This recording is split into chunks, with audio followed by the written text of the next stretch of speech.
Bonsoir tout le monde. Merci beaucoup à Alternatiba pour l'organisation de cette soirée. Bienvenue à cette conférence donc, qui s'intitule Écofascisme, au pluriel, le risque d'une extrême droite écologiste. Je me présente, je suis donc un collègue de Jean-Baptiste, je m'appelle Achille Karangwa et je travaille pour la rubrique vaudoise du Courrier à Lausanne. Et on a le plaisir ce soir de recevoir Antoine Dubiot, qui est l'auteur d'un livre qui nomme ce courant idéologique, ou cette confluence de courants, pourrait-on dire, également au pluriel. Antoine, qui nous a fait le plaisir de faire cette conférence, il est géographe et doctorant ici à l'Université de Genève, et il travaille depuis de nombreuses années sur l'histoire des mouvements écologistes et leur contenu idéologique, leur développement, etc.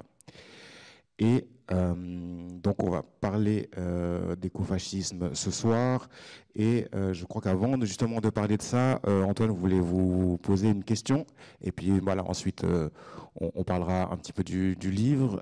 J'ai préparé quelques questions, mais je pense que le but c'est aussi de discuter ensemble, et puis aussi ensuite avec vous, et on a environ 1h30 pour faire ça. Donc voilà, sentez-vous libre tout à l'heure de poser vos questions ou de les préparer. Peut-être déjà juste pour commencer, je dis un petit mot sur le livre et puis on va développer. Donc moi j'ai eu le plaisir de le lire l'année dernière. On avait pu faire une interview pour le Courrier, et je me le résume comme ça, disons, pour introduire. Pour moi c'est une critique assez approfondie, détaillée des tentatives de l'extrême droite, de mouvements fascistes ou autoritaires, d'intégrer honnêtement, plus ou moins honnêtement pour certains, mais assez honnêtement, le discours écologiste dans leur programme, dans la façon dont ils thématisent leurs propres thèmes d'extrême droite. Et dans le développement de ce livre, tu montres que l'écologie, qui est souvent perçue comme intrinsèquement liée à la gauche, elle peut aussi être récupérée par des mouvements autoritaires, nationalistes, xénophobes, etc., que tu ramasses sous le terme d'écofascisme au pluriel. Et tu identifies plusieurs points centraux de cette récupération, mais aussi quelques angles morts de la gauche écologiste face à cela. Et voilà, on va revenir sur ça. Et une personne a déjà précédé ma première question, puisqu'effectivement, dans le livre, tu commences en disant que écofascisme, écofasciste, surtout, c'est une insulte. C'est souvent quelque chose que voilà, dans la polémique, disons, politique, on colle aux militants écologistes comment dire, les accusant de vouloir mettre des mesures autoritaires pour défendre leur thèse. Et toi, dans le livre, tu montres comment ce terme, en fait, il avait déjà été utilisé il y a 50 ans, dans les années 70, avec un contenu idéologique solide. Alors voilà, peut-être on peut commencer comme ça. Comment ce mot a été utilisé et pourquoi ce n'est pas qu'une insulte? Oui, l'usage principal du terme, il est plutôt utilisé contre les écologistes dans leur ensemble. C'est plutôt la droite libérale ou voire l'extrême droite qui va utiliser le terme pour dire que les écologistes voudraient tout interdire. Alors ça peut être l'usage de l'avion, la consommation de viande, voilà, c'est les deux exemples les plus courants. C'est un usage clairement disqualificatoire. Le seul but, c'est de diaboliser les écologistes en général, en tant que mouvement ou en tant qu'individu, si c'est ciblé sur une personne en particulier. On ne va pas trop s'attarder là-dessus, ce n'est pas très intéressant pour nous. C'est une insulte politique comme il en existe plein d'autres. Par exemple, le mouvement féministe est souvent qualifié de féminazi par ses opposants réactionnaires.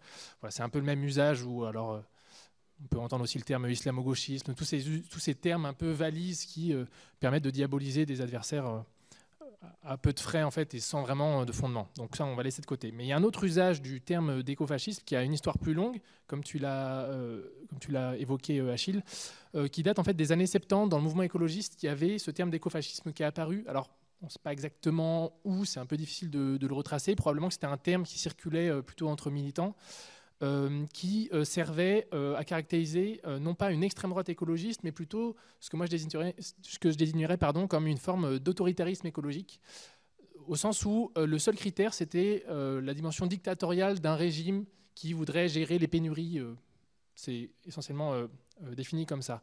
Notamment un philosophe qui s'appelle Bernard Charbonneau, qui est un philosophe français qui a une place importante parmi les principaux auteurs qui ont inspiré le mouvement écologiste francophone, qui disait que l'écofascisme pourrait être aussi bien de droite comme de gauche. Donc on voit qu'en fait le positionnement politique de ce régime-là, ça a importé assez peu dans la manière dont le concept d'écofascisme pouvait circuler.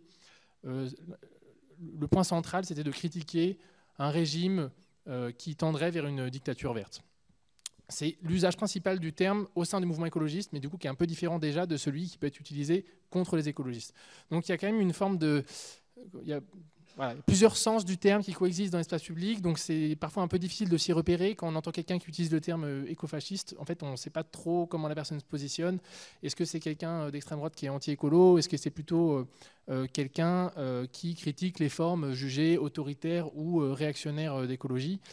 Voilà. L'idée du livre, c'était quand même aussi de faire un petit peu recenser un petit peu ces usages-là au début, mais surtout d'essayer d'avoir une définition un peu profonde de ce concept-là, parce que je pense que en fait, ces usages en tant qu'insulte du terme d'écofascisme cachent une réalité qui est la manière dont l'extrême droite a un rapport concret quand même à la question écologique. Voilà. Merci. Donc, avant de revenir à ce rapport concret avec l'écologie politique du côté de l'extrême droite, toi, tu remets en cause ce qu'on apprend parfois même à l'université, que l'écologie est intrinsèquement de gauche. Qu'est-ce qui, dans son histoire, te fait dire que ce n'est pas tellement le cas? Justement, ce n'est pas dans son histoire que je trouve que ce n'est pas trop le cas. C'est plutôt d'un point de vue théorique, en fait. Moi, je suis d'accord pour dire que, globalement, si on refait un peu le panorama global des rapports à l'écologie au sein du champ politique, que l'extrême droite est plutôt anti-écolo. Il y a même un concept qui est né il n'y a pas si longtemps dans un livre que je trouve beaucoup plus important en fait, pour décrire la situation actuelle que le mien, qui s'appelle Fascisme fossile, qui est un livre qui décrit... qui porte le concept de carbofascisme et comment il y a une convergence d'intérêts entre l'extrême droite et les industries fossiles. Convergence d'intérêts, c'est-à-dire que les deux vont défendre les énergies fossiles, mais pour des raisons différentes. Bon, l'industrie fossile, c'est évidemment pour perpétuer l'exploitation d'hydrocarbures et assurer donc sa croissance économique, etc. Du côté de l'extrême droite, c'est plutôt la défense d'une civilisation occidentale fantasmée qui est adossée aux énergies fossiles. En fait, il faut une espèce d'équivalence entre la civilisation occidentale et l'exploitation des énergies fossiles. Donc, si jamais on abandonnait les énergies fossiles, ça signerait aussi la fin de la civilisation occidentale telle que l'extrême droite la défend. Et du coup, voilà, convergence d'intérêts. Ça, c'est le positionnement global de l'extrême droite dans le monde occidental. C'est vrai de l'UDC en Suisse, c'est vrai en France du RN ou de Reconquête, c'est vrai de Viktor Orban en Hongrie, c'est vrai de Bolsonaro au Brésil, c'est vrai de Trump aux États-Unis. Voilà. Donc ça, c'est le positionnement carbofasciste. De l'autre côté du spectre politique, la question écologique, elle est principalement, jusqu'à maintenant, plutôt portée par les organisations de gauche, parlementaires ou extra-parlementaires. Ça, c'est une réalité avec laquelle je suis tout à fait d'accord aussi.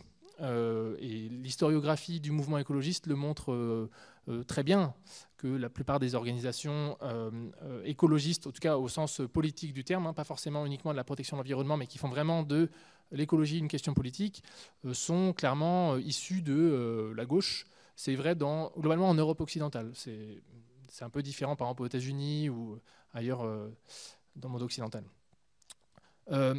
Bon, cette histoire-là, l'idée, c'est pas de la contester, mais c'est pas parce que l'écologie, elle a cette histoire-là qu'elle est intrinsèquement de gauche. Et en fait, la distinction que je propose, c'est de dire que l'écologie, elle est historiquement de gauche, mais pas intrinsèquement. C'est-à-dire qu'elle existe en tant que question d'actualité qui fait que n'importe quelle force politique peut se l'approprier, peut développer des réponses sur ces questions-là. Il se trouve que l'extrême droite est très en retard par rapport à la gauche, et de mon point de vue, c'est plutôt heureux qu'il n'y ait pas une écologie extrême droite déjà importante. Mais en fait, le risque, c'est de fossiliser le fait que l'écologie serait forcément de gauche, vu que c'est la seule famille politique qui se l'appropriait jusque-là. En tout cas, qui se l'appropriait de manière visible dans des organisations qui se présentent aux élections, etc. En réalité, en fait, on peut voir qu'il y a des appropriations de la question écologique par une certaine extrême droite, mais qui ne sont certes pas les formes les plus visibles. C'est-à-dire que ce n'est pas l'UDC qui va s'approprier la question écologique, en tout cas de manière...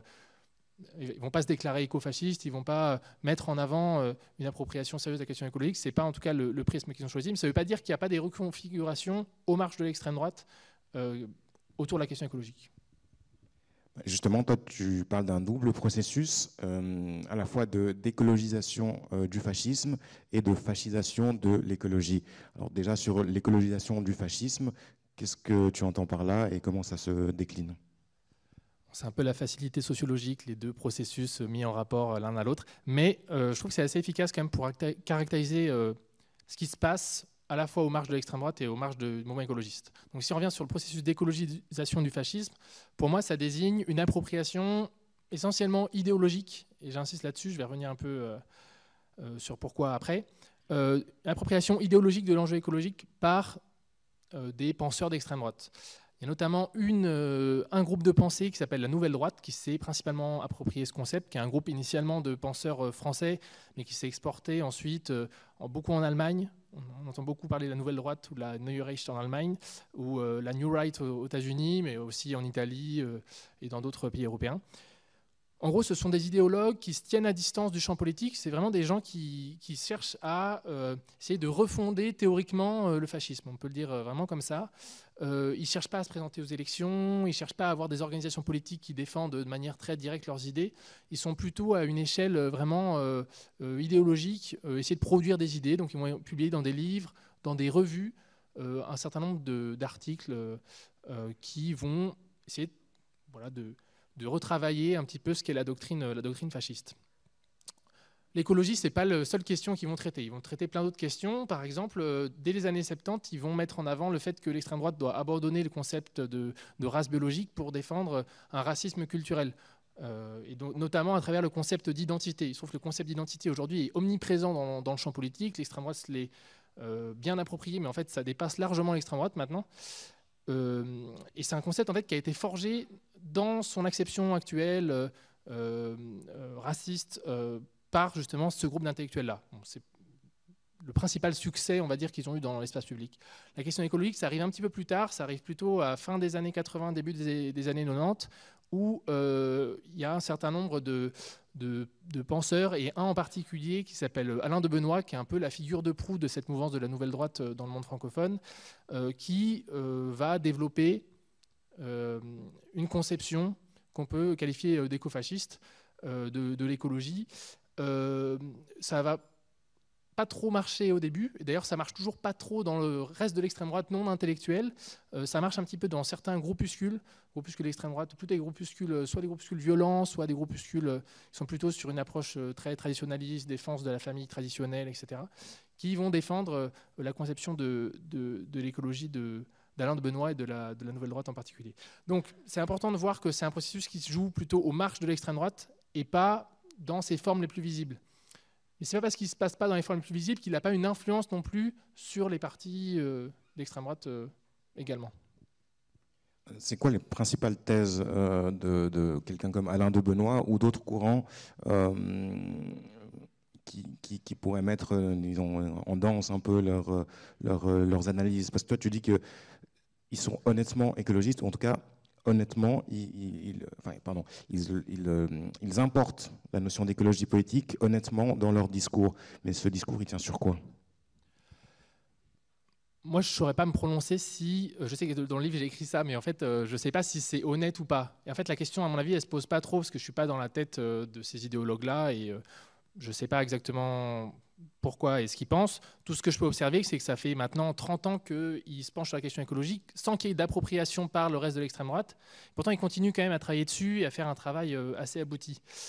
Ce qu'on peut par contre observer, c'est leur production. Et franchement, quelqu'un comme Alain de Benoît, tout autant fasciste qu'il est, en fait, je pense que sa formation sur les questions écologiques en fait, est très importante, enfin, bien plus importante que beaucoup d'idéologues écologistes ancrés à gauche. Hein. C'est quelqu'un en fait, qui lit énormément d'auteurs écologistes, qui a traduit beaucoup d'écologistes américains. C'est un des importateurs dans l'espace public francophone de l'écologie profonde. On en reparlera un petit peu plus tard, je pense, qui est un concept qui, dans l'espace francophone, n'avait pas trop de réalité, qui a plutôt marché plutôt aux États-Unis, même si c'est un philosophe norvégien qui a inventé ce concept. Il a traduit beaucoup de ces textes-là dans ses revues, etc. Donc déjà, ça dénote, à mon avis, quand même d'un investissement dans ce travail de traduction qui est quand même déjà assez significatif. Puis ensuite, l'écologie, elle a quand même une fonction idéologique aussi dans le discours de la Nouvelle Droite. qui permet en fait de synthétiser un certain nombre de conceptions disparates qui existaient au sein de l'extrême droite, notamment une certaine forme de mysticisme qu'on pouvait retrouver au sein de l'extrême droite, qui était plutôt dominé par les franges industrialistes. Par exemple, chez les nazis, il y avait un peu les mystiques et puis les industrialistes, et puis c'est plutôt, avec l'effort de guerre, etc., c'est plutôt les industrialistes qui ont pris le pas sur les mystiques dans la conception idéologique du nazisme. Donc, ça, c'est un exemple. Puis, en fait, il y a un certain nombre d'autres exemples d'ingrédients qui font plutôt appel à une forme de tradition, d'ancrage ancestral d'une population blanche jugée pure dans le sol européen. En fait, l'écologie, elle permet d'agréger tout ça. Elle permet un peu de faire la boucle, elle permet de regrouper les aspects mystiques et l'aspect ancrage dans le sol. Et donc, il y a un concept qui résume un petit peu ça, qui est le concept d'enracinement. Et c'est le rapport au territoire que les écofascistes vont défendre. C'est vraiment le terme clé. Et c'est le terme qu'on retrouve à la fois chez les idéologues et dans les slogans des groupuscules qui vont faire des conférences ou produire des tracts ou même de la communication sur Instagram, sur YouTube, sur ce type de questions-là, pour essayer d'attirer des jeunes vers ça. Donc voilà, le concept d'enracinement, il est assez central à mon avis. Il est aussi, à mon avis, difficile à décrypter dans le sens où, en fait, il décrit un rapport au territoire qui, spontanément, est conçu par beaucoup de gens comme un rapport normal. C'est-à-dire qu'on serait lié au sol dont on est issu, et puis il y aurait une forme on aurait une connexion avec ce sol. Et en fait, les écofascistes, ils vont capitaliser un petit peu là-dessus et faire en sorte que, en fait, le fait d'être déraciné, ce serait un peu la source de la crise écologique. Ça serait la source du fait qu'on ait une mobilité exacerbée, qu'on bouge tout le temps, etc. Donc je pense que ça rend leur projet en fait assez attrayant. Et ce concept d'enracinement, il est très dangereux parce qu'il dessine le fait qu'il faudrait qu'on soit biologiquement, carrément lié au sol dont on serait issu. Donc on voit très bien vers quoi ça tend, c'est vers une justification écologique du rejet de toute forme d'immigration, et puis que chacun reste chez soi, qui est un des autres combats importants de la nouvelle droite, essayer de défendre cette forme de mixophobie culturelle. Voilà, ça rejoint un peu ce que je disais tout à l'heure sur l'identité. Ça, c'est un des premiers concepts. Il y a un deuxième concept qui est vraiment important, c'est le concept de nature, qui est très important dans la pensée écofasciste. Bon, c'est un concept évidemment polysémique important. Il se trouve qu'à l'extrême droite, c'est les conceptions hiérarchiques de la nature, donc la nature comme un ordre qui hiérarchiserait les êtres entre eux, qui est retenu. C'est assez courant en fait au sein de l'extrême droite, globalement du camp réactionnaire, d'utiliser le concept de nature pour justifier, légitimer des hiérarchies sociales, que ce soit la domination des hommes sur les femmes, des blancs sur les non-blancs et non-blanches. Il se trouve que c'est souvent une conception métaphorique de la nature qui est mobilisée. C'est-à-dire, c'est bien documenté par exemple par l'historien du nazisme, Johann Chapoutot, il montre ça, il montre que pour les nazis, il faudrait que la société soit organisée comme la nature. Il y a une forme de mise en équivalence que lui désigne comme métaphorique. C'est d'ailleurs de lui que je reprends ce terme-là. Ce qui est un peu différent avec les écofascistes, c'est qu'il y a une forme de bouclage. Ce n'est pas juste la société doit être organisée comme la nature. Pour eux, ça veut dire la société et la nature, c'est la même chose. Donc en fait, si on essaye de dépasser les soi-disant hiérarchies naturelles qui existeraient entre les hommes et les femmes ou entre les blancs et les non-blancs, et ben en fait, ça voudrait dire qu'on déclenche une crise écologique, on perturbe l'équilibre jugé naturel du rapport entre la société et son environnement. Donc je pense que c'est vraiment autour de ce concept de nature aussi qu'il faut réfléchir sur la manière dont il est mobilisé et cette conception hiérarchique de la nature qui en fait sied bien aux écofascistes et qui peut exister dans pas mal d'autres discours. Dès que par exemple on entend, on a parlé du Covid juste avant, on entend quand c'est la nature qui se défend contre les attaques humaines contre celle-ci. Je ne dis pas que c'est un discours écofasciste stricto sensu, mais simplement ça reflète un peu cette conception hiérarchique de la nature qui existe en fait au sein de la société et sur laquelle l'extrême droite écofasciste se base pour essayer de déployer son discours sur sa conception de l'écologie. Et ça, c'est pour le pan, disons, plus intellectuel de la nouvelle droite, de certaines théorisations réactionnaires de l'écologie politique. Tu dis que ça peu ou que c'est marginalement, ça influence de manière marginale la droite et l'extrême droite. Pourtant, on peut aussi voir dans l'actualité, dans le discours de certains partis classés à l'extrême droite, une thématisation du discours écologique et même d'avoir des intellectuels au sein même de ces partis. Je pense à Hervé Juvin pour le Rassemblement national en France. Est-ce que tu peux nous dire deux mots peut-être sur Juvin, sur l'évolution du programme du RN et sur en fait en quoi l'actualité de l'extrême droite est quand même dans l'actualité de l'extrême droite, on peut voir cette thématisation de l'écologie politique. Grosse question. D'abord sur, par exemple, la présence d'Hervé Juvin. Hervé Juvin, c'est une espèce de petit intellectuel d'extrême droite qui essaye de reprendre un peu les thèses de la nouvelle droite que j'évoquais. Je dis petit intellectuel parce qu'il est un peu moqué par les intellectuels que j'évoquais avant la nouvelle droite, ce qu'il est considéré comme pas très bon. Mais bon, à la limite, ça ne nous intéresse pas trop. C'est quelqu'un, en tout cas, qui est un passeur d'idées du champ idéologique vers le champ partisan et donc vers le Rassemblement national en particulier. Parce qu'il a été un peu propulsé comme le monsieur écologie de Marine Le Pen. Il a notamment été député européen. Alors, il ne l'est plus aujourd'hui, mais il était dans la mandature précédente. Et voilà, il contribue au sein du parti à pousser cette appropriation de la question écologique. Ça ne veut pas dire que mécaniquement, le Rassemblement national ou n'importe quel parti d'extrême droite qui aurait cette stratégie va, de manière progressive, devenir écolo et écofasciste. Je pense que c'est beaucoup plus compliqué que ça, les rapports qui existent entre le champ idéologique et le champ partisan, notamment parce que en fait, c'est deux espaces sociaux qui ne sont pas du tout soumis aux mêmes injonctions. C'est-à-dire que les idéologues, ils peuvent réfléchir un peu sur ce qu'ils veulent. Et quelqu'un comme Alain de Benoît, c'est ce que je disais, ça fait 30 ans qu'il s'intéresse à la question écologique, même si c'est ses ouvrages qui vendent le moins bien. En fait, si lui, ça l'intéresse, il va continuer à écrire et à produire dessus. Pour des partis politiques, l'objectif, il est très différent. Le but, c'est de se faire élire. Donc, il n'y a pas du tout le même investissement dans la question écologique. Il ne repose pas du tout sur les mêmes contraintes. Donc, ce qui se passe, c'est que en fait, l'écologisation de l'extrême droite, et notamment de ses formes partisanes, à mon sens, elle va être très conflictuelle. Elle va avancer par petits bouts, un peu au gré de l'actualité, au gré aussi de comment, au sein du parti, ou quel que soit le parti qu'on prend, il y a des luttes internes et donc des fois des figures qui vont porter cette question, comme Hervé Juvin par exemple au Rassemblement national, mais aussi d'autres qui vont plutôt être dans la position inverse, anti-écolo. Et donc ça dépend aussi de ces luttes interpersonnelles, etc. Donc c'est un peu difficile d'avoir, disons, une projection globale sur comment les partis d'extrême droite vont s'approprier la question écologique. Par contre, ce qu'on peut essayer de voir, c'est concrètement comment parfois certains arguments sont puisés dans un registre qu'on peut désigner comme écofasciste par des représentants de l'extrême droite.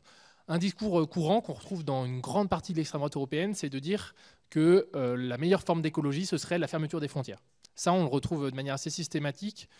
C'est bien documenté dans ce livre Fascisme fossile que je citais tout à l'heure. Jordan Bardella l'a dit, un responsable suédois qui l'a dit, un responsable norvégien, danois, italien. En fait, c'est vraiment un slogan qui a circulé au sein de l'extrême droite européenne. Ça ne veut pas dire que, parce que ce slogan a été mobilisé, c'est un parti qui devient écofasciste directement. Au contraire, en fait, si on reprend la trajectoire du Rassemblement national en particulier, il se trouve que c'est le parti sur lequel j'ai le plus travaillé. Je n'ai pas trop travaillé sur les partis, plutôt sur les idéologues, comme vous l'avez vu, mais c'est le parti sur lequel j'ai plus travaillé pour le livre.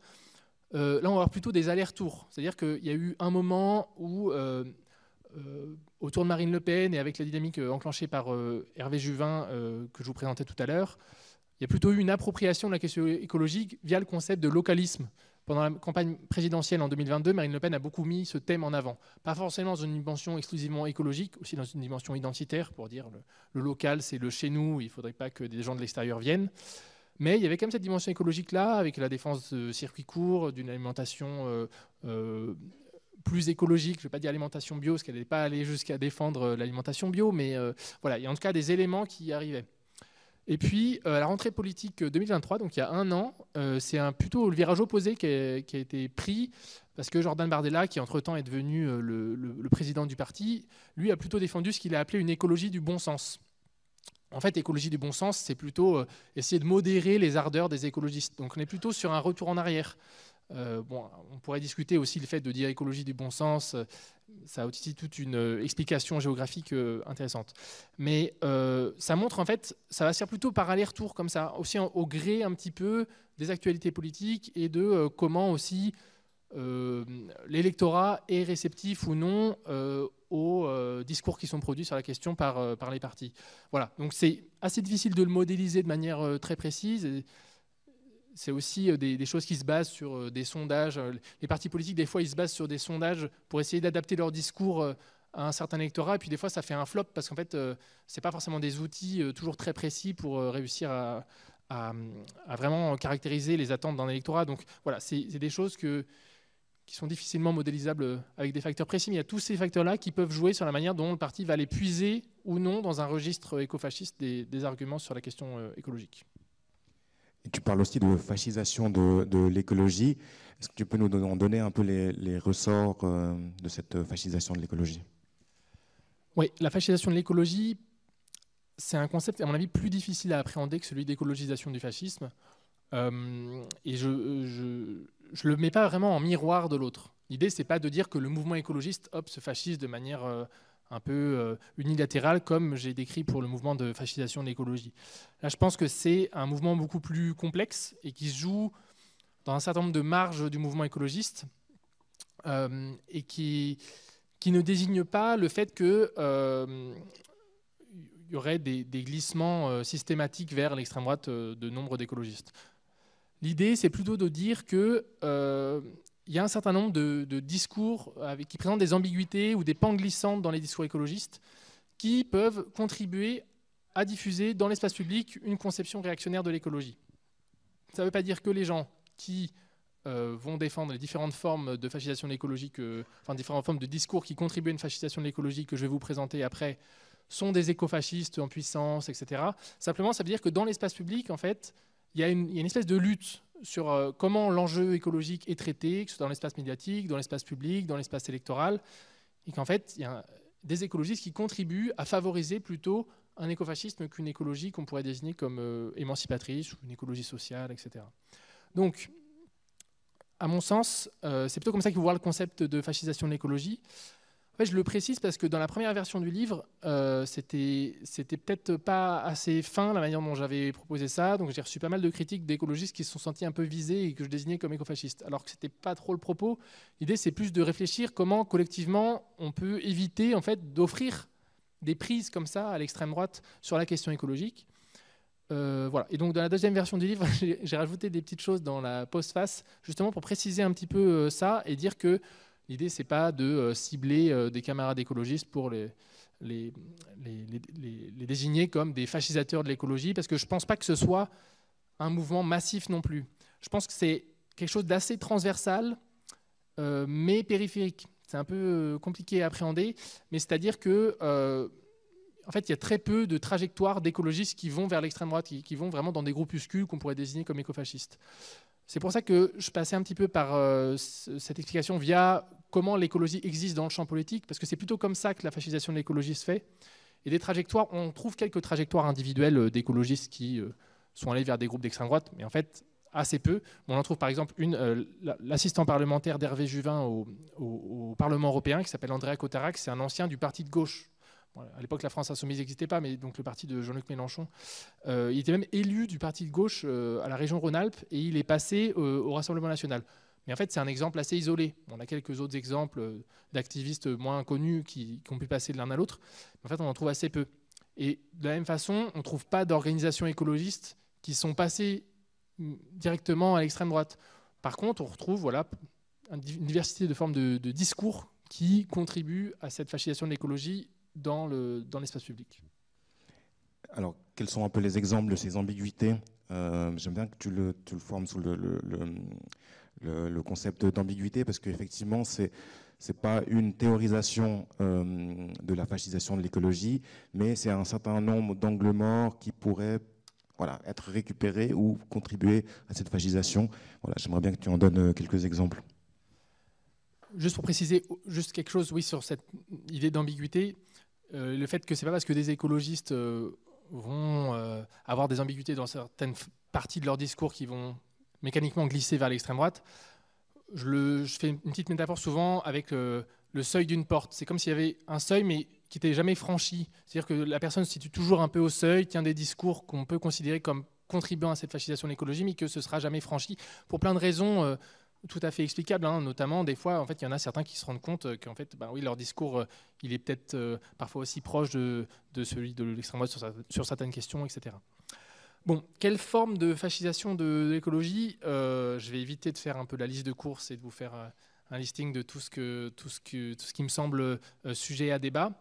Une des formes les plus importantes, c'est ce qui a été cité tout à l'heure, c'est le concept de néo-malthusianisme, qui désigne en fait une certaine position. Alors moi, j'appelle pas ça néo-malthusianisme, je parle plutôt de populationnisme écologique, mais on va dire que c'est à peu près la même chose aujourd'hui. C'est le fait de considérer que le ravage écologique est principalement ou uniquement, ça dépend un peu des variantes, causé par la surpopulation. C'est un cadrage, à mon avis, de l'enjeu écologique qui est dominant dans le champ médiatique, dans l'espace public aujourd'hui, dans le sens où, en fait, on peut parler de n'importe quoi, n'importe quelle autre source de la crise écologique. Les journalistes, désolé Achille, ils vont, mais peut-être que le courrier ne le fait pas, même sûrement, la plupart des journalistes dans les médias mainstream vont dire « Ouais, mais en fait, est-ce qu'on n'est peut-être pas trop nombreux sur Terre ?» En tout cas, la plupart des experts, quand ils arrivent sur des plateaux télé, radio, etc., c'est une question qu'on leur posait systématiquement. Donc c'est très difficile de sortir de ce cadrage démographique. Et moi, c'est ça que je désigne par populationnisme écologique, c'est cette idée-là.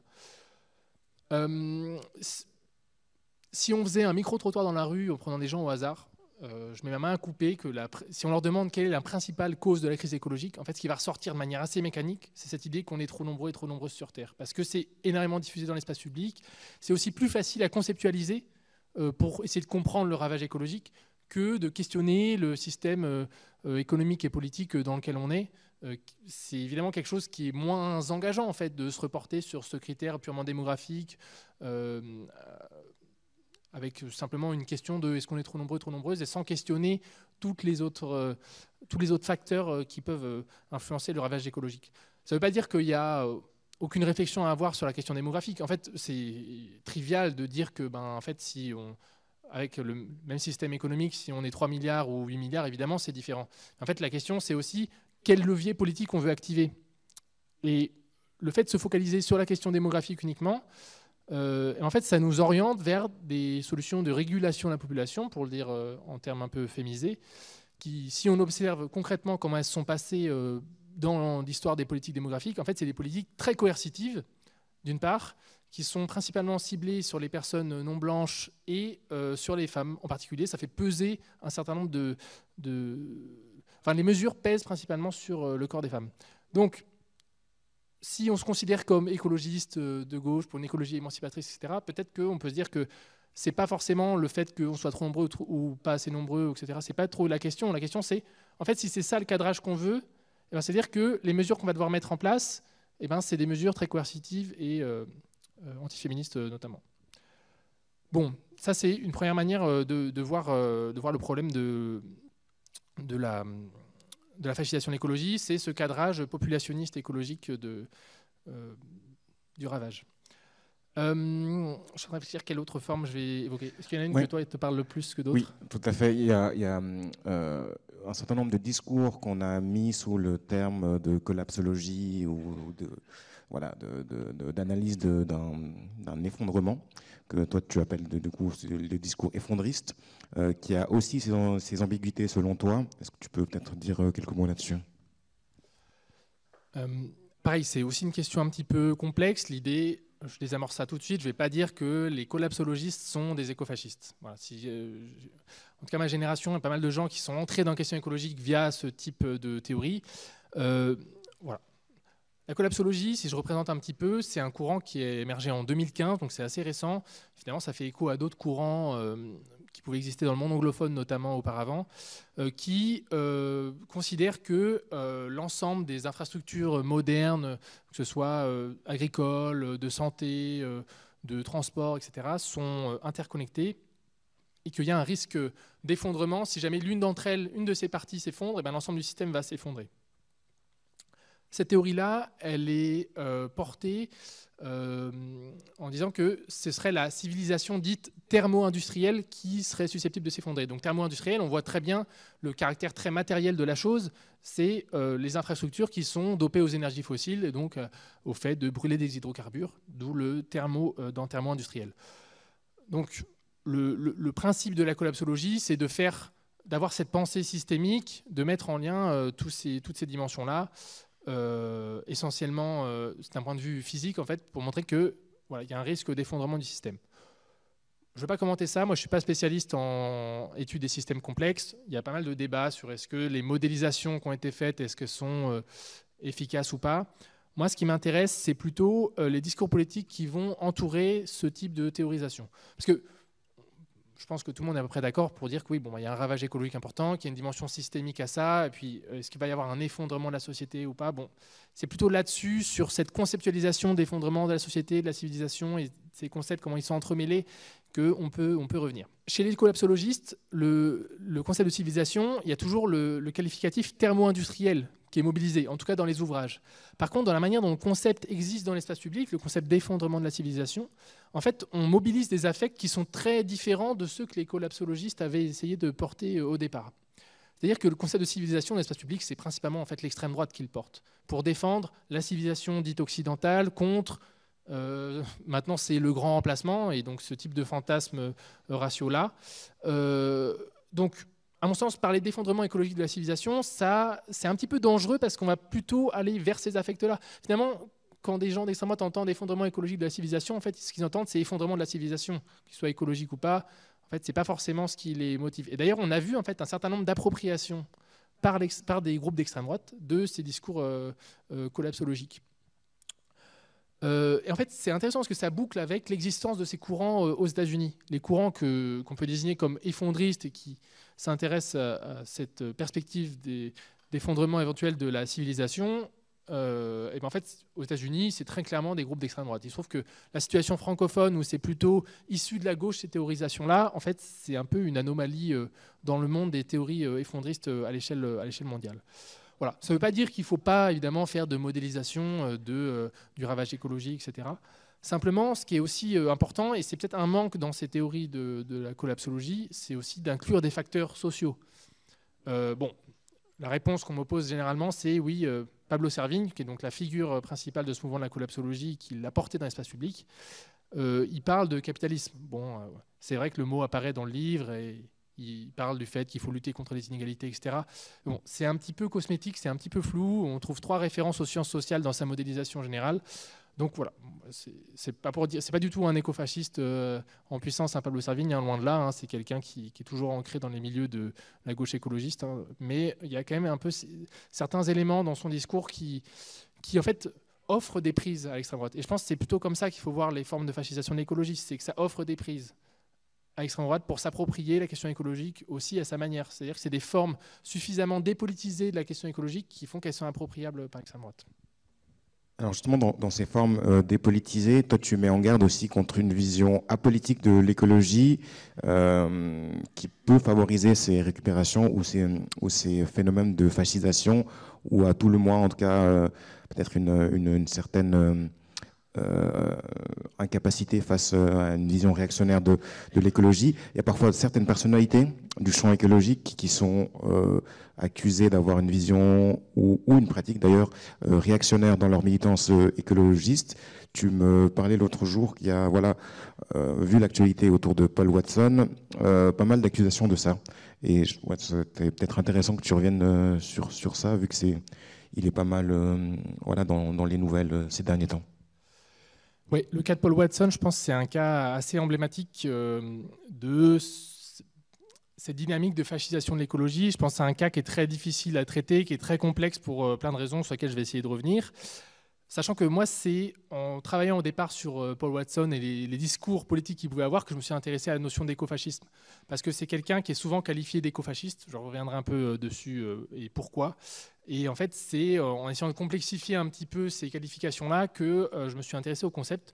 Donc voilà, c'est la première fois que j'en parle parce que là, il y a une actualité vraiment particulière autour de lui. Mais voilà. Tu peux déjà dire peut-être... Oui. Voilà. J'avais prévu. Paul Watson, c'est donc un militant écologiste, et on pourrait dire aussi animaliste, qui est cofondateur de Greenpeace notamment, donc fin années 60, début années 70, mais qui en a été évincé assez rapidement parce qu'il avait des méthodes assez autoritaire et qu'on peut considérer comme agressive. Et du coup, Greenpeace, qui voulait plutôt une image un peu plus respectable dans l'espace public, en fait, a plutôt décidé de l'évincer. Et donc là, il a créé une autre ONG qui s'appelle Sea Shepherd, que je pense beaucoup d'entre vous connaissent, dans lequel il va plutôt défendre sa vision en fait, du combat écologique. Donc, Sea Shepherd, ça a été fondé en 1981. Ça existe toujours aujourd'hui. Il se trouve que Paul Watson n'est plus à la tête de Sea Shepherd pour diverses raisons. Je pense que ce n'est pas forcément très intéressant d'y revenir pour nous aujourd'hui. Quoique, si, on y reviendra un petit peu après. Et Sea Shepherd, il s'intéresse principalement à la défense de la biodiversité marine. Ils sont connus principalement pour leur lutte contre la chasse à la baleine illégale et le fait qu'ils ont des méthodes assez agressives pour lutter contre les baleiniers, notamment japonais, mais en fait aujourd'hui, mais ça a été des baleiniers soviétiques par le passé, etc. Pour en fait les empêcher de tuer des baleines, sachant que la pêche à la baleine est en fait illégale. Il y a un moratoire international sur la question, et donc Sea Shepherd se positionne comme une organisation qui ne ferait que respecter le droit international.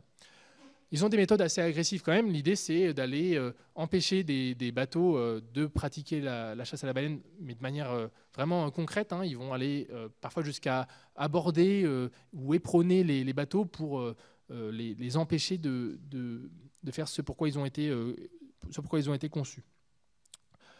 Pour ça, du coup, Paul Watson, il a fait l'objet d'un mandat d'arrêt international en 2012 à l'initiative du Japon, parce que voilà, c'est le principal pays qui opère la chasse à la baleine de nos jours. Et c'est dans ce cadre-là en fait, qu'il a été arrêté au Groenland.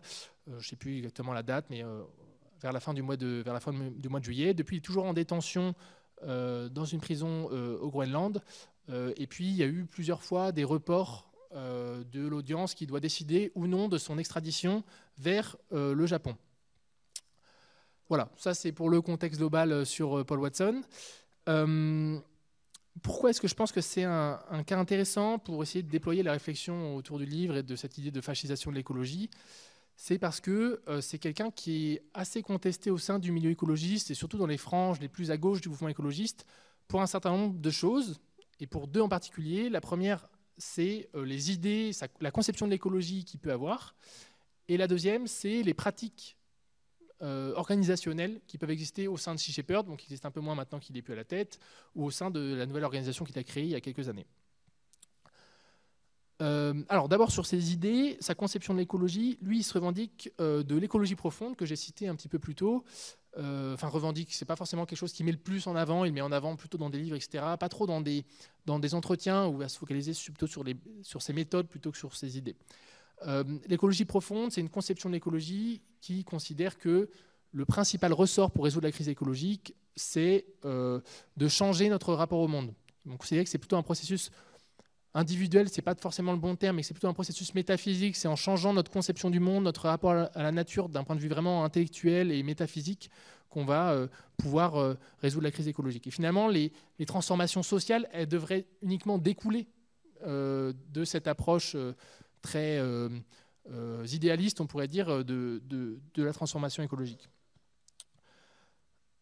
C'est important de mentionner un peu l'histoire de ce courant de l'écologie profonde pour aussi comprendre un petit peu les provenances politiques un peu troubles de Paul Watson, parce que en fait, l'écologie profonde, là on a l'impression qu'il n'y a pas forcément de coloration politique particulière, ce qui est le cas en fait du premier philosophe norvégien Arne Næss qui a théorisé ce concept, mais il se trouve qu'aux États-Unis, c'est des franges clairement malthusiennes, pour reprendre le concept que j'évoquais précédemment, qui vont mettre en cause la surpopulation comme principale source de la crise écologique, qui vont défendre le fait que en fait, les pays non occidentaux auraient une natalité trop importante. C'est plutôt dans ces espaces-là que le concept d'écologie profonde va être approprié, notamment aux États-Unis, un peu aussi au Canada, enfin en tout cas en Amérique du Nord. Paul Watson, il est vraiment issu de cette mouvance-là. C'est-à-dire qu'un de ses principaux mentors, c'est quelqu'un qui s'appelle Dave Foreman, qui a créé une organisation qui s'appelle Earth First aux États-Unis. Alors, j'ai plus la date exacte, mais au début des années 70. Et Paul Watson dit vraiment que c'est son mentor. Dave Foreman, il a dit à nombreuses reprises que sa conception de son positionnement, c'était d'être un conservatif conservationniste. Donc, qu'est-ce que ça veut dire en français? En gros, qu'il serait doublement conservateur. Conservateur au sens écologique du terme, au sens de conservation de la nature, mais aussi conservateur au sens politique. En fait, il assumait ça. C'est quelqu'un qui venait du Parti républicain et qui défendait le fait d'être conservateur sur le plan social et qui fait un peu une espèce d'équivalence, qui est un petit peu une arnaque à mon sens, entre être conservateur au sens écologique et conservateur au sens social. Sachant qu'en fait, on est sur deux plans différents. C'est pas parce qu'on est conservateur sur le plan de conservation de la nature qu'on l'est forcément sur le plan du social. Enfin, il n'y a pas de lien logique. Il y a un lien qui est peut-être sémantique entre les deux termes, mais c'est un petit peu la confusion sur laquelle ce type d'acteur peut jouer pour défendre leur positionnement éco-conservateur au sens social, cette fois. Voilà, donc ça c'est un petit peu la conception de l'écologie dans laquelle baigne Paul Watson. Il se trouve que ces dernières années, il s'est un peu moins exprimé sur ces idées-là, ce qui met beaucoup en avant sa radicalité sur le plan de l'action, sur les modes d'action qu'il va mettre en place, et donc ce que j'évoquais tout à l'heure dans la lutte contre les baleiniers notamment. Mais en fait, sur le plan politique, des idées politiques qu'il défend, c'est pas quelqu'un de très radical. Au contraire, si c'est un conservateur, c'est justement qu'il est plutôt pour essayer de revenir en arrière, revenir à des formes d'organisation sociale, etc., plutôt passées. Il se trouve que c'est quelque chose qui ressort dans pas mal d'interventions qu'il a pu faire, en gros, jusqu'aux années 2010. Parce que depuis, il a une exposition médiatique encore plus importante que ce qu'il avait avant. Il a plutôt limité ce type de discours-là. Mais c'est arrivé plusieurs fois que dans des médias américains, notamment, il ne fait pas trop en fait quand il vient dans les médias européens, mais qui critique l'immigration de masse aux États-Unis, que ça va déséquilibrer l'écosystème américain, etc. Donc en fait, on retrouve un certain nombre d'arguments qu'on peut qualifier là clairement d'écofascistes. Maintenant, si on regarde ses liens à lui, le type d'organisation dans lesquelles il gravite, etc., c'est pas du tout quelqu'un qui est situé à l'extrême droite, c'est plutôt quelqu'un qui est situé non pas dans la gauche écologiste, qui se tient lui-même très à distance du champ politique, il revendique ça, le fait que Sea Shepherd n'était pas positionné, que lui, la politique, ça ne l'intéresse pas, etc. Il revendique vraiment le fait que pour lui, l'écologie, c'est au-dessus du politique, c'est plus important que le reste des problèmes politiques. Mais peut-être je reviendrai un petit peu là-dessus ensuite. Voilà, donc ça c'est globalement ses idées, et c'est pour ça qu'au sein de la gauche écologiste radicale, en fait, il est critiqué, c'est pour ce type d'idées qui sont considérées comme écologistes réactionnaires. Ça ne veut pas dire... Je le répète, hein, pour moi, ce n'est pas un écofasciste au sens strict que j'ai défini plus tôt, par une défense de l'enracinement, etc. C'est plutôt quelqu'un qui a un discours un peu trouble autour de certains ingrédients qui participent à cette conception écofasciste de l'écologie. Le deuxième point sur lequel il faut insister aussi, et pour lequel il est assez critiqué dans le mouvement écologiste, c'est les pratiques qu'il met en œuvre au sein de son organisation. Bon, il a été exclu ou alors il est parti, c'est pas toujours très clair, ça dépend qui raconte un peu ces histoires-là. Il n'était plus dans Greenpeace, en tout cas, en raison des pratiques jugées violentes par Greenpeace qu'il pouvait mettre en œuvre. Et en fait, la manière dont il a structuré Sea Shepherd, c'est comme une organisation très verticale, où en gros, c'est lui le chef et tout le monde suit un petit peu sa ligne d'action. Et ça, il s'en revendique en fait. Il dit... alors c'est pas une citation littérale, mais il dit que Sea Shepherd n'a jamais été une organisation démocratique. En fait, il l'assume. Il dit que c'est pour des raisons d'efficacité qu'il faudrait que Sea Shepherd soit une organisation très verticale. Il y a un certain nombre de témoignages de beaucoup de militants et de militantes qui sont passés par Sea Shepherd, qui critiquent cette organisation très verticale. Il y en a certains qui parlent carrément d'organisation militaire. Voilà. Donc c'est une des sources des critiques sur Paul Watson. Donc c'est pour ça que c'est un personnage assez controversé. Et là, au moment où il y a eu son emprisonnement, il y a eu beaucoup de manifestations pour demander sa libération, notamment dans le monde occidental. Et il y a une partie de la gauche écologiste qui a plutôt dit, en fait, non, regardez, c'est un réactionnaire, il ne faut pas demander sa libération. Et c'est là qu'on rentre un petit peu dans la complexité de la situation. C'est que c'est pas parce qu'on peut considérer que c'est un écologiste réactionnaire qu'il faudrait qu'il croupisse en prison. Disons que... en fait, la réalité, c'est que c'est une figure du mouvement écologiste. Et le fait qu'il soit emprisonné et qu'il subisse cette répression-là, ça fait une victoire symbolique pour les adversaires de toute forme de politique écologique. Donc, évidemment qu'il faut défendre sa libération et qu'il ne croupisse pas en prison. Mais surtout que voilà, ces actions, on peut vraiment juger qu'elles sont légitimes, hein, quoi qu'on pense des fondements théoriques qui peuvent les fonder. Voilà, c'est un peu toute la complexité de la situation. Mais même dans sa défense, il y a aussi des formes de complexité qui rejouent un petit peu les éléments que j'évoquais sur ses idées et sur le type d'organisation pour Sea Shepherd qu'il a pu défendre. C'est que Paul Watson, en fait, depuis les années 70, c'est quelqu'un qui a créé une forme d'auto-mythification de sa propre personne autour de la figure du pirate. Il va beaucoup jouer sur cette image de hors-la-loi, vagabond, qui va lutter contre les méchants baleiniers. ce qui fait qu'en fait, il joue sur un discours qui a une forme assez radicale, et c'est vrai que ces formes d'action sont assez radicales et agressives, ça c'est le terme que lui-même utilise, mais en même temps, il y a aussi c'est un discours et c'est une lutte qui est très consensuelle en fait. Parce que si on regarde le type de soutien que Paul Watson a, il y a des dizaines d'acteurs à Hollywood, il y a même des gouvernements qui le défendent. Et en fait, c'est là que c'est intéressant, c'est qu'il a été héroïsé, et donc il y a une défense assez unanime, malgré quelques marges un peu réticentes au sein du mouvement écologiste, à demander sa libération. Et en fait, ça invisibilise beaucoup de choses. C'est-à-dire qu'on a des gouvernements, par exemple, il y a quand même un ministre français, bon maintenant démissionnaire, parce que vous connaissez la situation politique un peu particulière en France aujourd'hui, qui en fait s'est retrouvé à un rassemblement pour demander la libération de Paul Watson, alors que le gouvernement français, dans le même temps, en fait, mène une politique extrêmement répressive à l'égard des mouvements écologistes.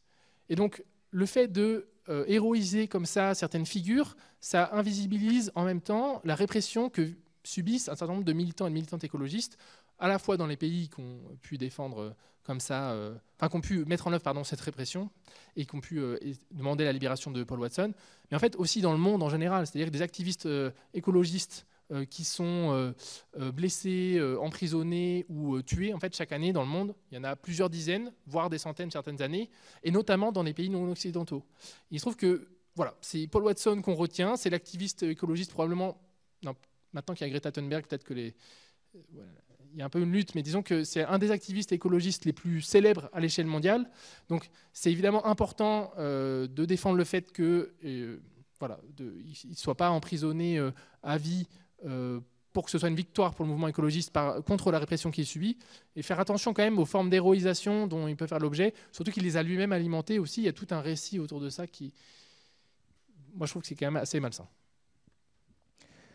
Alors, comme l'heure avance, et puis que ce serait bien aussi de discuter avec vous, il y a peut-être un dernier danger sur lequel je voulais que tu reviennes, et puis je pense que ça fait une bonne transition aussi pour la discussion, c'est que, en fait, là on parle de l'extrême droite, voire une fascisation de l'écologie aussi à gauche, au centre, ou je ne sais pas comment le dire.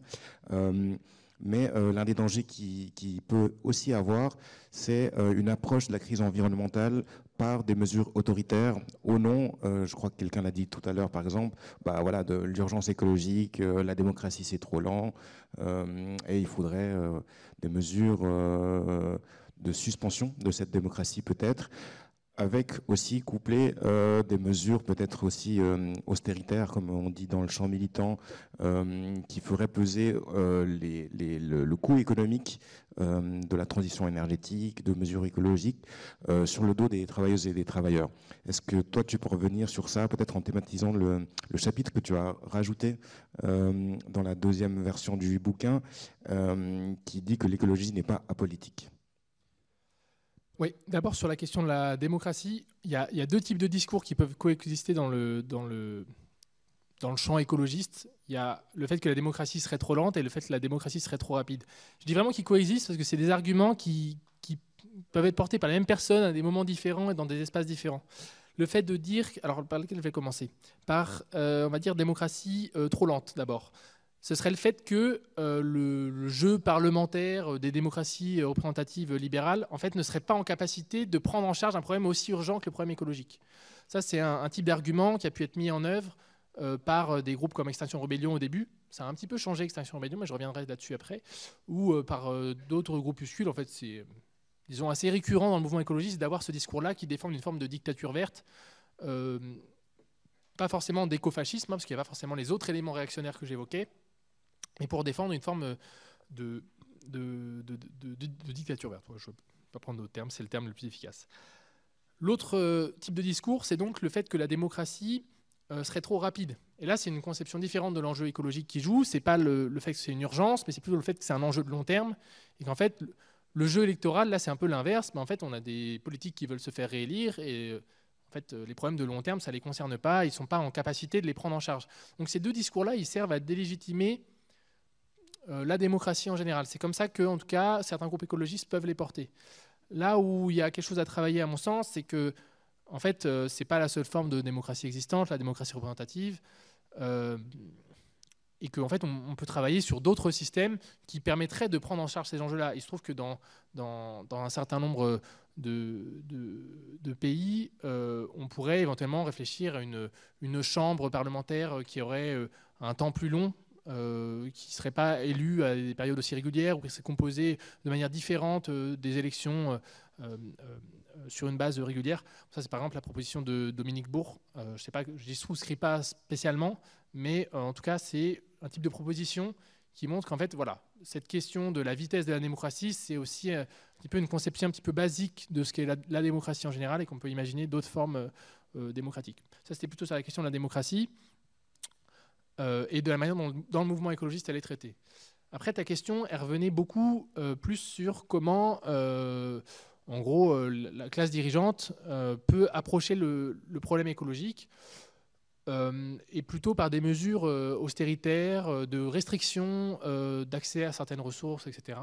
Bon, moi, je le dis tout de suite, hein, je ne suis pas spécialiste de cette dimension-là, ce qu'on pourrait éventuellement appeler le capitalisme vert, et comment il y a des moments de pénurie qui peuvent être gérés par ce type d'organisation, enfin de gouvernement-là. La question qui me semble vraiment importante là-dessus, c'est aussi de voir que la manière dont la pénurie est gérée, elle dépend vraiment aussi du système politique qui est en place. En fait, on peut gérer une pénurie soit en faisant des restrictions individuelles qui pèsent directement sur les individus, notamment, et de manière, disons, non pas équitable, mais égalitaire pour tout le monde. Tout le monde est un peu logé à la même enseigne. Par exemple, imaginons de manière théorique, on restreindrait le fait de prendre l'avion à... ça, c'est la proposition, par exemple, de quelqu'un comme Jean-Marc Jancovici, prendre l'avion 4 fois dans une vie. Alors, je ne sais plus si c'est 4 allers-retours ou 4 voyages uniques. Peu importe, à la limite. Oui, je vous entends beaucoup. Vous savez pas beaucoup, mais d'un point de vue moyen, en fait, c'est ce qu'un humain moyen devrait faire en fait, dans sa vie pour ne pas dépasser en fait, un seuil carbone trop important. On pourrait considérer que voilà, on dit 4 voyages pour tout le monde. Et en fait, il y a aussi des gens, par exemple, une partie de leur famille, en fait, à l'étranger, très loin, et donc en fait, qui n'ont pas les mêmes besoins du tout. Moi, je vais prendre mon exemple à moi. Moi, je suis français, toute ma famille habite en France. Bon, j'ai pas besoin de prendre l'avion pour aller voir ma famille, par exemple, même en habitant en Suisse. Mais par exemple, quelqu'un qui a sa famille vraiment dans un pays très lointain, où ça prendrait des semaines d'y aller en train, ben voilà, évidemment, il y a un enjeu qui est un peu différent sur le fait de prendre l'avion. Et donc, c'est toutes ces réflexions-là qui font qu'en fait, avoir une conception de l'austérité écologique qui serait, on applique la même chose à tout le monde, le même quota à tout le monde, évidemment, ça pose un certain nombre de problèmes. Bon, il y a plein de travaux là-dessus, hein. Des gens qui réfléchissent à l'idée de carte carbone et donc de crédit carbone qu'on aurait à l'échelle individuelle, etc. C'est plutôt un sujet d'économiste. Moi, je ne suis pas économiste, mais il y a plein de réflexions sur ça, sur le fait comment on rend ce type de système-là éventuellement efficace et que ce ne soit pas justement quelque chose d'imposé à peu près à tout le monde de la même manière, sans prendre en compte la diversité des situations sociales qui font que voilà, on n'est pas touché de la même manière par les enjeux. Surtout que je rappelle quand même un point important, et c'était plutôt le thème de la conférence de l'année dernière, sur le fait que, évidemment, en fonction de notre niveau de richesse et de notre nationalité, etc., en fait, on n'a pas du tout les mêmes impacts écologiques. Mais bon, on est un événement écologiste suisse. Je pense que la plupart des gens, vous connaissez bien ces questions-là. On est quand même dans un pays un peu particulier en termes de bilan carbone à l'échelle individuelle. Et puis oui, je voulais aussi que tu puisses finir sur peut-être quelles clarifications il faudrait faire aussi au sein du mouvement écologiste. Voilà, moi j'aimais bien que tu thématises le fait que l'écologie n'est pas apolitique, que c'est un champ de lutte comme un autre en fait, tout simplement. Et donc ouais, peut-être pour terminer, quelles clarifications il faudrait faire pour éviter les 3 dangers auxquels on a fait référence ce soir. Oui, c'est vrai que j'ai oublié de ça dans la question précédente. En quoi l'écologie n'est pas apolitique. En fait, c'est vraiment un élément de discours qu'on retrouve uniquement pour l'écologie. Le fait que l'écologie serait au-dessus du politique, serait à distance du politique, on ne le retrouve pas pour n'importe quelle autre question politique. Personne dit le social, c'est au-dessus du politique. Ce qui rend la question sociale politique, ou on va prendre un exemple plus précis, par exemple la question de la santé. En fait, tout le monde est pour la santé. Ça n'a pas trop de sens de dire pour ou contre la santé. Les oppositions, elles se font par rapport au fait qu'il y a des divergences dans la manière de financer le système de santé, dans la manière dans les conditions d'accès au système de santé, dans les manières de rembourser les soins, etc. C'est plutôt là-dessus que des oppositions sont. Et on peut répercuter ça sur toutes les questions politiques, en fait. Ce qui fait des questions politiques, ce n'est pas le fait qu'elles existent en elles-mêmes, c'est le fait qu'il y ait des divergences dans la manière de les appréhender. Donc c'est vrai pour la santé, c'est vrai pour la mobilité, c'est vrai pour l'éducation, etc. Par contre, l'écologie, l'écologie, ce serait au-dessus du reste. Mais en fait, non, ce n'est pas le cas non plus. L'écologie aussi, il y a des responsabilités assez différenciées dans le déclenchement et dans l'entretien du ravage écologique, mais aussi des vécus très variables aussi en fonction des positions sociales du ravage écologique. Et en fait, c'est tous ces éléments-là qui font que l'écologie est une question politique. C'est ces différenciations sociales dans les responsabilités et dans le vécu du ravage. Donc voilà, moi je défends vraiment cette idée que l'écologie n'est pas apolitique pour ces raisons-là. Ce n'est pas l'idée qu'il faudrait simplement un changement de système, etc. C'est des choses un petit peu abstraites. C'est aussi revenir sur la manière dont les responsabilités et les vécus sont distribués. Malgré ça, il y a quand même encore ce discours que l'écologie serait au-dessus du politique. Et à mon avis, c'est plutôt quelque chose de dangereux. Les acteurs qui portent ce type de discours-là, en fait, ils vont considérer que ce serait bien que l'écologie s'impose dans l'ensemble du champ politique.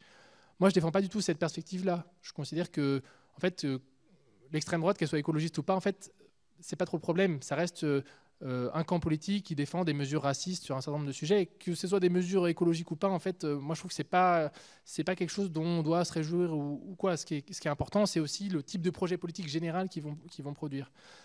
Donc, je ne pense pas que ce soit une bonne chose de se réjouir, par exemple, comme ça a pu être le cas, par exemple, quelqu'un comme Hugo Clément, journaliste écologiste, a pu dire que pour lui, l'objectif, serait que l'ensemble du champ politique, bon, il parlait spécifiquement du cas de la France parce qu'il est français, mais prenne en charge l'enjeu écologique. Bon, je ne crois pas que ce soit un objectif très désirable, en fait, si l'écologie du Rassemblement national, c'est de rejeter toute forme d'immigration et de réprimer les militants écologistes et ce genre de choses. Je pense que c'est plutôt quelque chose qui n'est pas très désirable si on vraiment se place dans cette perspective d'une écologie émancipatrice. Voilà, donc l'écologie, en fait, elle n'est jamais apolitique. Elle est toujours politique du fait de ses vécus et de ses responsabilités différenciées. Si jamais on le visibilise pas, si jamais on ne le mentionne pas, en fait, ça a simplement caché sous le tapis ces différenciations sociales-là, et ça va mettre en œuvre une écologie qui va avoir des impacts sur les plus défavorisés et celles et ceux qui subissent le plus le ravage écologique. Après, il y a une autre question sur les clarifications. Mais on peut aussi y venir dans la discussion. Je viens juste dire un mot là-dessus.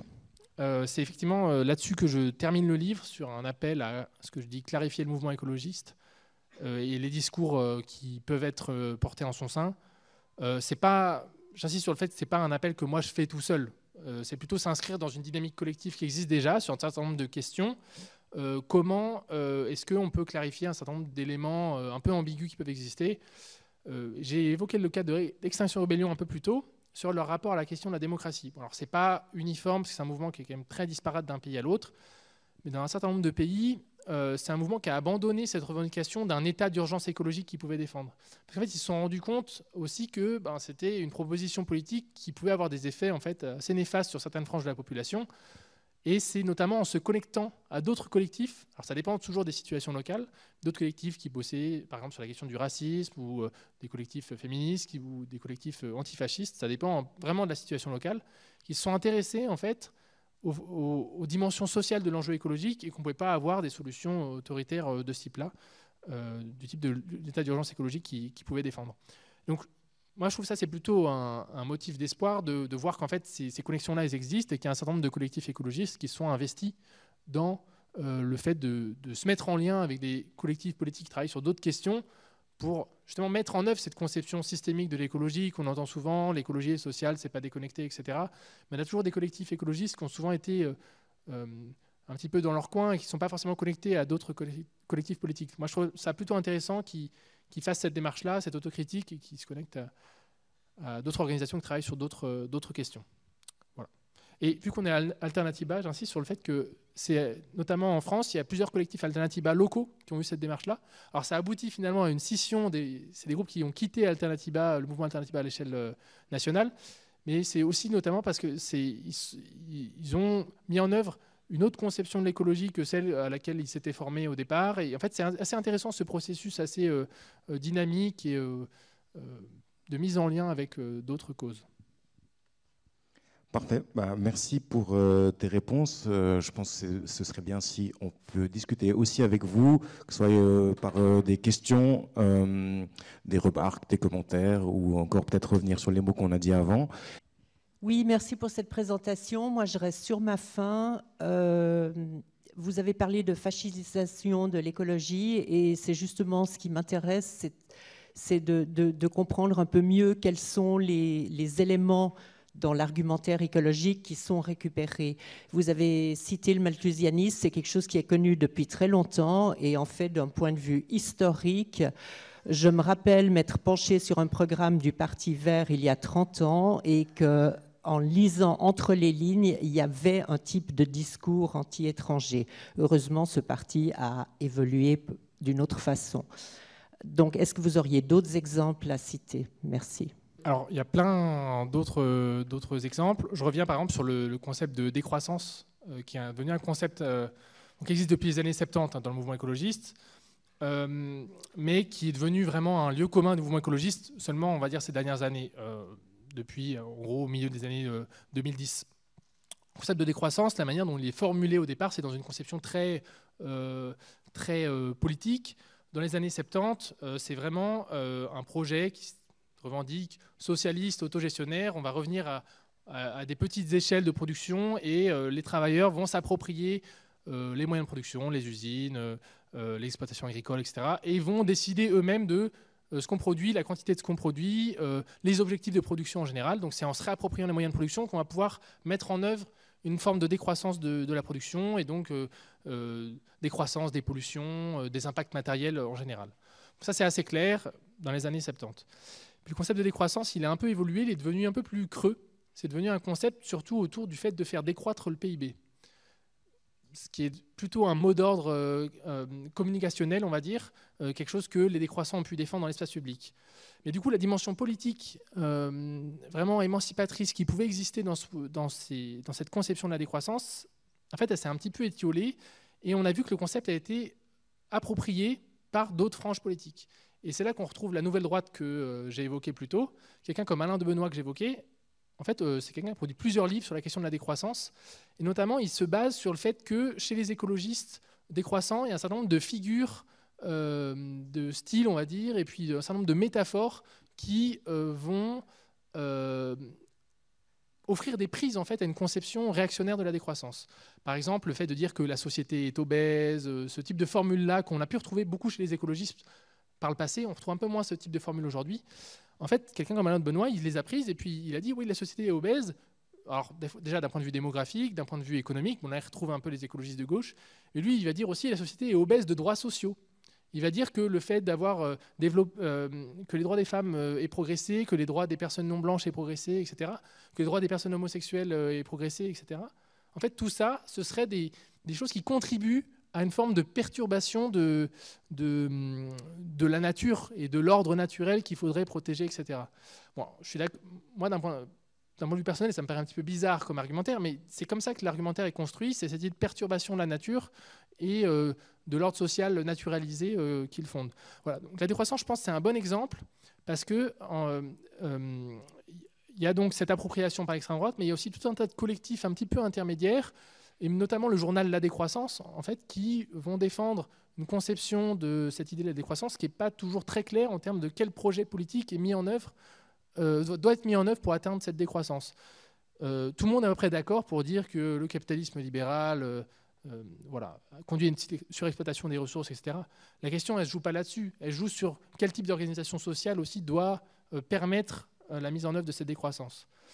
Parce qu'il y a un point que je n'ai pas trop mentionné, peut-être, c'est que l'écofascisme, en fait, il a un positionnement anticapitaliste assez clair, en fait, par rapport au reste de l'extrême droite. Il revendique le fait qu'il faut arrêter de surproduire, etc. Et en fait, justement, c'est là un peu les zones grises qui font que ce type d'idées, en fait, peuvent progresser aussi dans des espaces qui viennent vraiment de la gauche écologiste. Voilà, donc la décroissance, c'était un exemple important. Quel autre exemple je pourrais citer? Un autre qui rejoint, qui est peut-être intéressant, qui synthétise un peu d'autres aspects, c'est le positionnement vis-à-vis de la modernité. Je pense que ça, c'est vraiment un sujet un petit peu complexe à aborder parce que la modernité, c'est comme le concept de nature, il y a une diversité de définitions. Moi, je les rassemble sous 3 types de définitions. La modernité comme un ensemble d'infrastructures, donc c'est un peu ce qu'on nommait sous le terme de civilisation thermo-industrielle tout à l'heure. La modernité comme un ensemble de valeurs, plutôt des valeurs progressistes, de universalisme. Bon, là, c'est le français en moi qui parle quand je parle d'universalisme.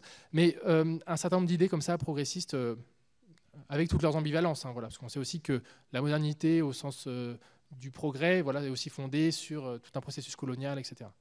Et puis, dernière définition un peu classique de la modernité, c'est la modernité comme une ontologie, c'est-à-dire comme un rapport au monde. Et donc, c'est cette division nature-société ou nature-culture. Voilà, il y a beaucoup de travaux, beaucoup de réflexions sur ça dans les espaces écologistes aussi. Ces 3 définitions-là, ce qui est intéressant, c'est qu'après, on peut identifier 4 positionnements par rapport à celle-ci. Enfin, un peu de maths. Il y a un positionnement moderniste un peu classique qui est de dire, en fait, toutes ces choses-là, c'est bien. Le fait de développer les infrastructures, de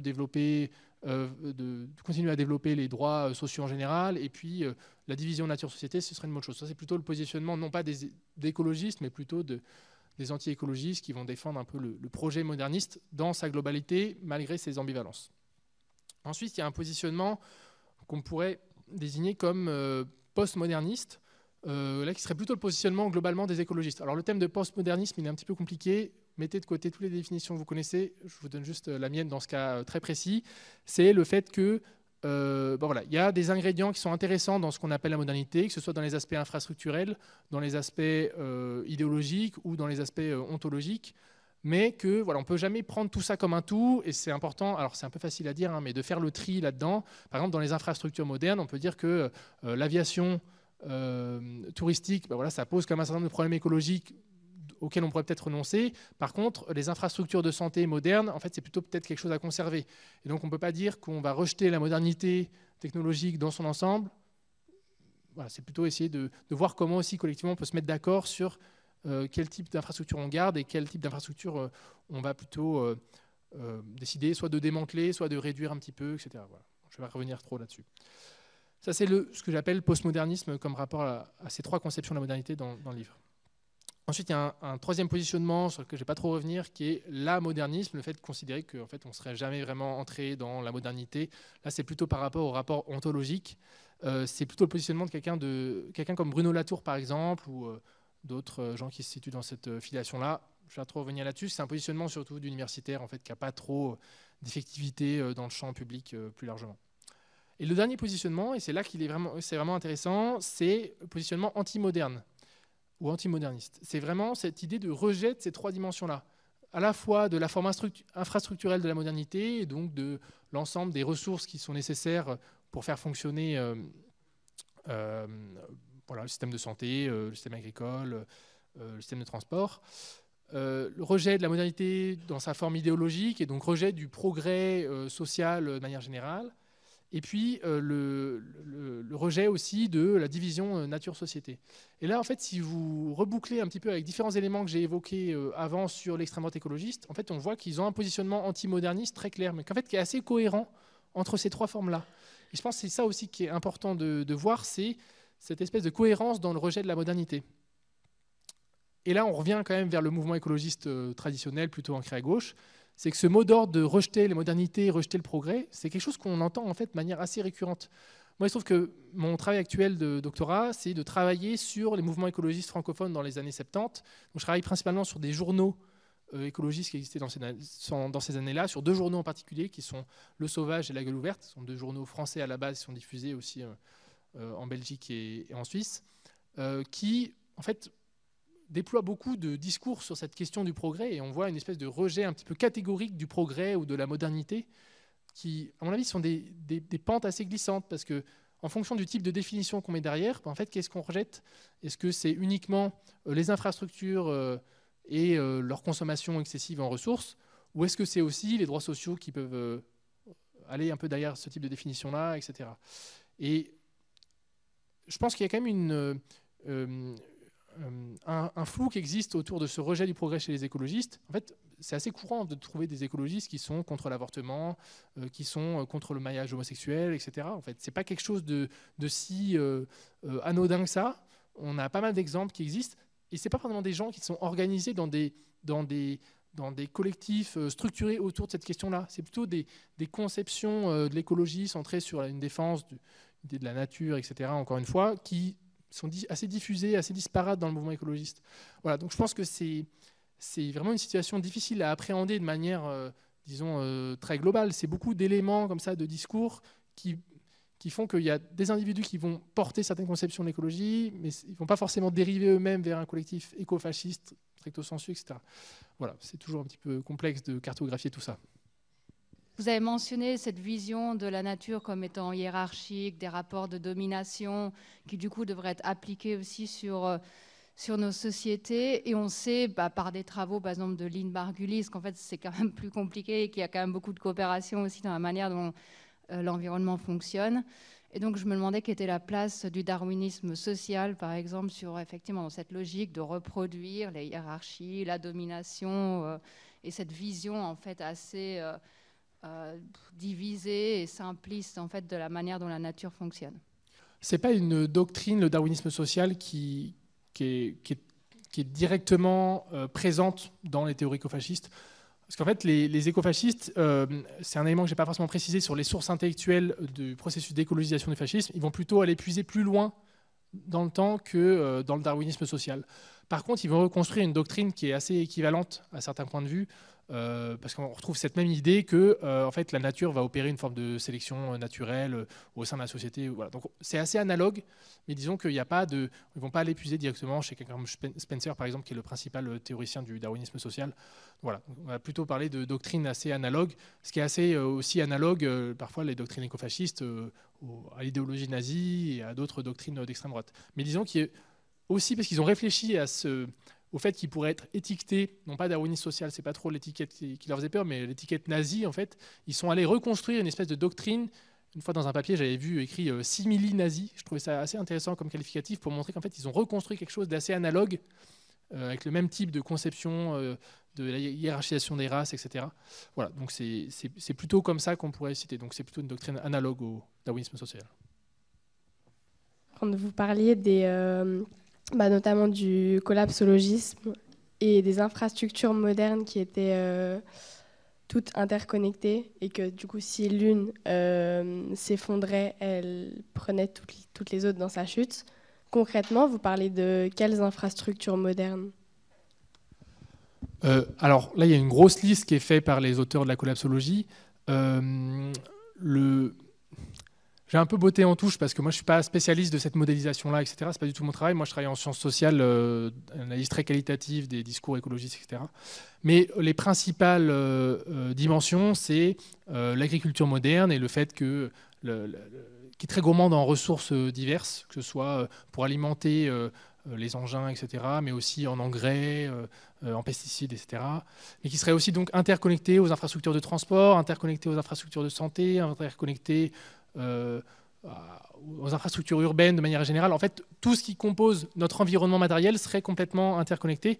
C'est pas vrai, c'est pas faux, pardon, que c'est interconnecté. L'idée, c'est plutôt de dire qu'il n'y a pas forcément de lien mécanique entre l'effondrement des uns et des autres. Voilà. Mais en gros, les auteurs collapsologistes ont essayé d'intégrer l'ensemble de notre environnement matériel contemporain. Voilà. Merci. Déjà pour te féliciter pour le livre et pour la conférence qui lance un thème qui, à mon avis, va faire parler de lui, peut-être pas uniquement sous cette forme d'écofascisme. Et justement, je me demandais s'il y avait d'autres formes de totalitarisme ou de dérive que le fascisme, qu'on pourrait aussi craindre, un peu plus subtil, un peu plus perverse quelque part aussi, qui consiste aussi à utiliser, à instrumentaliser pour le contrôle, pour asseoir la domination, asseoir de l'hégémonie, qu'elle soit capitaliste, militaire ou autre, disons. Moi, je pensais par exemple aussi, et du coup, quels pourraient être ces outils plus raffinés, peut-être, ou plus subtils, qui ont lieu actuellement quand même, qui émergent dans les discours dominants sur l'écologie. Je pensais par exemple au climatocentrisme, c'est-à-dire de réduire toute la problématique à un seul problème, par exemple. Ça s'apparente aussi un petit peu à des méthodes fascisantes, puisqu'on va simplifier pour mieux faire adhérer les gens. Il vaut mieux avoir des pensées qui sont simplifiantes. Donc le climato-centrisme, c'est faire fi de la complexité, faire croire que la science est unanime aussi sur des questions alors qu'elle ne l'est pas du tout, qu'elle est pleine de contradictions et qu'elle nécessite des positionnements et de la critique réflexive envers elle-même, une science non exacte. On pourrait penser aussi à la fuite techniciste, qui est un outil de technologie du pouvoir, mais qui sert très très bien. Que penses-tu de ces autres instruments du pouvoir ? Merci pour la question. Il y a quelque chose que j'ai pas mal laissé de côté dans le livre, en focalisant sur l'extrême droite, c'est quel est le rapport globalement des majorités de droite ou centristes qui gouvernent quand même beaucoup de démocraties libérales occidentales aujourd'hui. Et je pense qu'il y a un concept qui est beaucoup rejeté par les écologistes, mais qu'en fait, qui serait utile à retravailler, qui est celui de capitalisme vert. Souvent, on dit que le capitalisme vert, ça n'existe pas parce que le capitalisme, c'est consommer toujours plus, se produire toujours plus, et donc il y a des limites écologiques qui font que ce n'est pas possible. Moi, je suis plutôt d'accord avec ça. Par contre, ça ne veut pas dire que le capitalisme vert, ça ne peut pas être une forme de gouvernement, en fait. Et je pense qu'il faut réussir à mettre un peu de nuance là-dedans et montrer que, par exemple, la conception d'écoquartiers ou certaines politiques écologiques, la manière dont elles sont mises en œuvre, en fait, elles peuvent avoir des effets sociaux assez dévastateurs. Et je pense que le concept de capitalisme, il pourrait être retravaillé de cette manière, capitalisme vert, pardon, il pourrait être retravaillé de cette manière-là pour coller à ce type de choses-là. Parfait. Merci beaucoup à tout le monde d'être venu, pour votre écoute, vos commentaires. Et puis, je pense qu'on va clore ici. Bonne soirée à tout le monde.